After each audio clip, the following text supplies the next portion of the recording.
รถตู้ขนส่งแรงงานลาวเสียหลักต่ำท้ายรถพ่วงที่จังหวัดขอนแก่นประเทศไทยบาดเจ็บ15 คน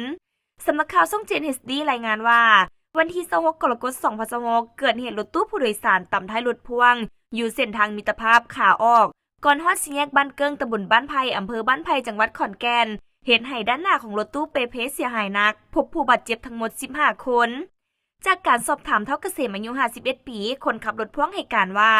ตนเองได้ขับรถมาจากจังหวัดขอนแก่นเพื่อจะนำสินค้าไปส่งอยู่จังหวัดปราจีนบุรีขณะเกิดเหตุตนได้จอดรถอยู่เขตดังกล่าวเพื่อกวดกายยางรถหลังจากจอดได้บ่ถึง2 นาทีก็มีรถตู้คันดังกล่าวเข้ามาตามอย่างหุนแฮง